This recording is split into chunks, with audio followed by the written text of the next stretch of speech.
Hey, what is up guys? It's your boy Speed here, and today we're going to be looking at some of the stats of the International 2023.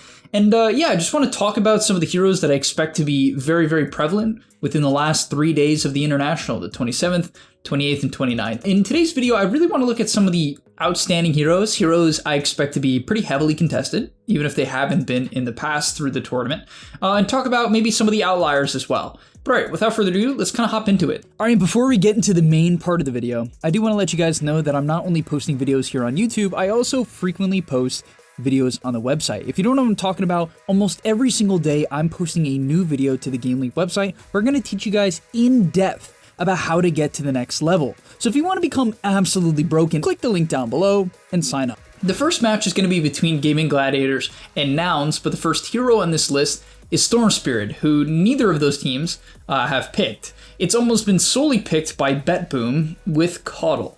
I also see that they like picking with Dawn and Lightstealer, and this makes a lot of sense to me because of the fact that I think Storm, the thing he's best at is enabling Dawnbreaker and high tempo team comps. So I think he's very good with like Spectre. I think he's very good with Dawnbreaker, these kind of global heroes that can connect to his zips. And Lightstealer can of course infest him, so that's good too. And then with the Coddle, it's just the ability to funnel Storm with mana is very powerful. And Coddle Dawnbreaker is one of the better lanes because Coddle's not the best laner, but Dawnbreaker, as long as she has mana, outputs way too much damage. And so of course Coddle is very good with that, right?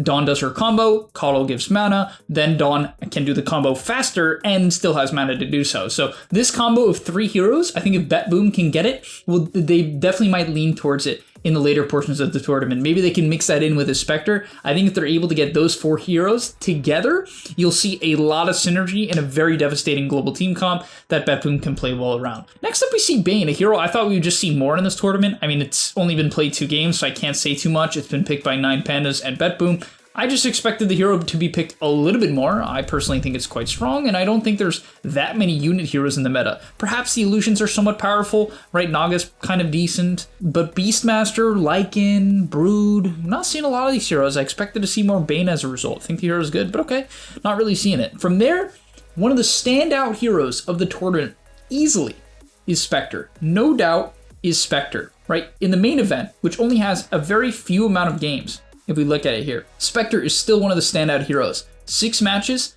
5-1. If we look at the teams that picked it, it was just a whole variety of teams winning with the hero, right? Azure, LGD, Talon, Liquid. The hero's just good, man, and a lot of teams are understanding what to do with it. So what I'd like to say about Spectre that I really think is powerful about the hero is being able to play obscenely high tempo. Now that the Shadow Step is a 60-second cooldown on level 1 and shoots out Dagger when you Reality Rift to who you're going to, it does more damage than it ever has in the early game. And I think this allows for an incredible pace of play. I think it's particularly good with a couple of heroes. Number 1, I think it's really good with Earth Spirit mid. I think these heroes play very well together. Earth Spirit provides a lot of control that Spectre needs to do damage, provides tempo. I think it's very good with Kunkka. This can be a Kunkka mid, a Kunkka offlane. Just kind of buff up that Spectre's HP with the Go Shift buff. And then once again, providing that control, providing these low cooldown abilities, low cooldown control to enable the Shadow Step of Spectre. I think Pangolier is really good. I think Dawnbreaker is fantastic. I think Primal Beast is very good. Weaver, a hero that I think is also very good with Spectre, was picked recently. I believe Talon did it. They ran a Spectre Weaver. And in my opinion, I think that's a great combo as well. Just anything that can play fast. Treant is another great example. With the Shard, you can set up for kills for Spectre throughout the early to mid game. I really do believe in this hero a ton. I think it's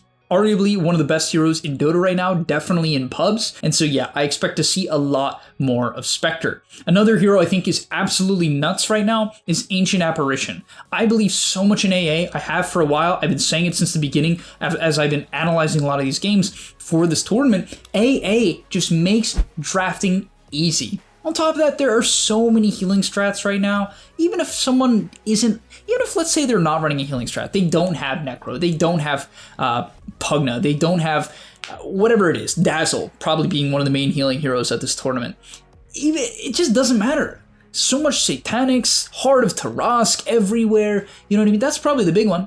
You just counter Heart, straight up. Makes these hard heroes, the Earth Spirits, the Primal Beasts, makes them killable. You know what I mean? It makes them very killable due to the anti-regen from the ulti and the amp damage from the W. And so it makes drafting easy. Why? Because you know what a lot of heroes do that are popular right now? They stun.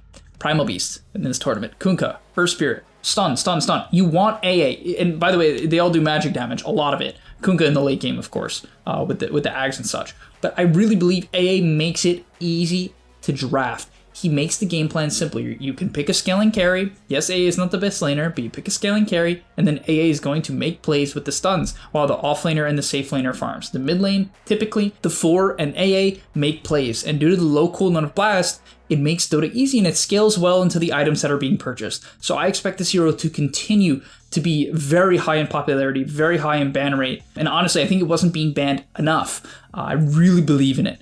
So the next one is also Dazzle. Skipping a couple heroes here, I think Necro is kind of one that's interesting. I've been seeing this hero do very well in every game I watch. Even the games where it doesn't do well, I'm like, yeah, but I think it could own.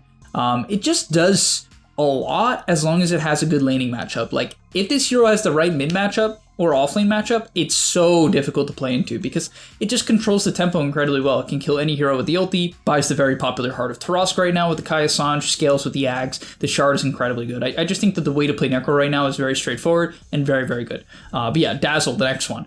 Another hero with a lot of popularity. I think the hero won't necessarily be as popular as the tournament goes on, only because sometimes I think if Dazzle plays against too many backline jump heroes, it feels a bit hard. That's been my experience with the hero in pubs. I kind of expect that to continue throughout the tournament. Maybe teams will just prioritize picking up, like, I don't know, Nyx Assassin, who has one game. Probably not that. But you could pick up something like Earth Spirit, Night Stalker, Primal Beast. All these heroes make it pretty hard for Dazzle to play. Even something like Chaos Knight, it's just rough for Dazzle, even though CK is banned like every single game. And that is a hero, if we go down a little bit, that is a hero that should not be allowed to be played in any game for the rest of the tournament. If anyone gets CK, I will be genuinely shocked. If a team lets CK through, they better have incredible theory. They better pull out some Winter Wyvern. Okay, they better pull out some Troll Warlord Ags Rush for Mischance or some garbage. I don't know. They better have something because this hero is insane.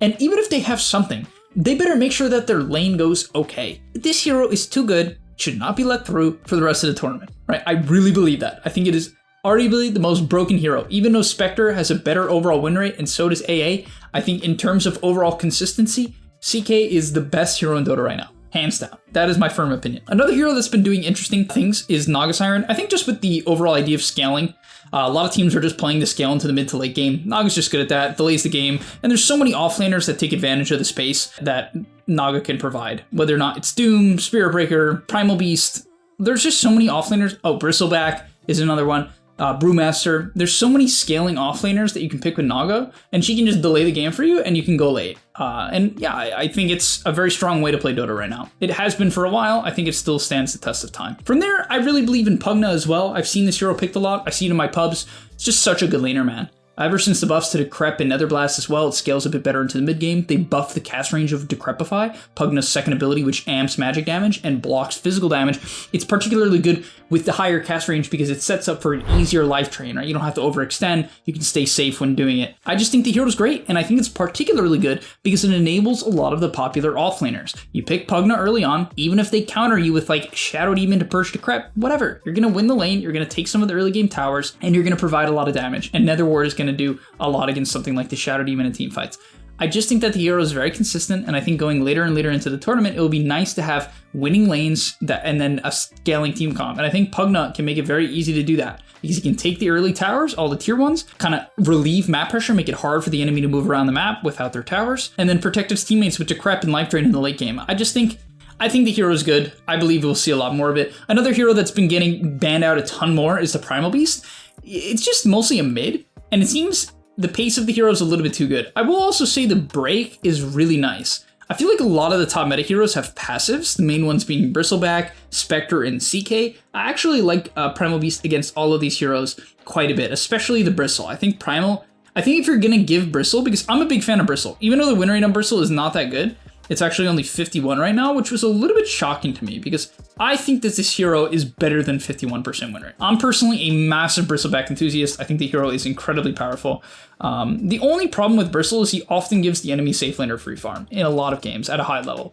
And so I think it's a bit iffy because of that, but nah, for the most part, I'm a big fan. I really do believe in this hero. I think it's insane. Yeah, but getting back on track, getting back on the point, Primal Beast, I think the break is really good. And just a support we've been seeing a bit more of. I expect to see this hero picked quite a bit. I know teams have been practicing it too. Brewmaster is definitely a hero that I think we'll continue to see from some of the teams that specialized in it, just because it gives you the ability to end the game. It gives you the ability to also stall the game and feel comfortable. The scaling on Brewmaster is incredible. The base siege is insane, and it allows you to play this late game scaling and be confident that when you hit your timing at minute 35, 40, 45, that you actually can, apply the pressure and go high ground with Aegises and just in general. But okay, that's going to be about all. The only other hero I'd like to say is Luna. I think as a solid carry when the other carries are banned out, when CK is banned out, when Spectre is banned out, and you're looking at the list and you're saying, what can we pick here?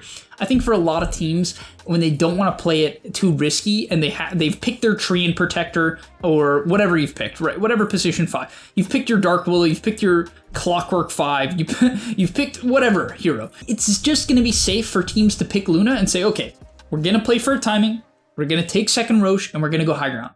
Right? And this is our very straightforward, simple game plan that you can't really mess up. We're going to hit an earlier timing than you, slightly earlier timing. That's going to be based around the second Roche, and we're going to play around that. And it's going to make Dota easy, and the hero is good right now. There's no way around it. The Shard is a little bit too strong. The talents are very, very, very good. When this hero hits level 20 with second Aegis, it is a force to be dealt with. And I expect the hero to have at least one explosive game in the rest of the tournament, because I think it's very good at the job it does right now. But okay, that's going to be all for today's video. Hopefully you guys enjoyed. Hopefully you're excited for the International. I actually am going to be there. So if you guys happen to be there and you see me, please say hi.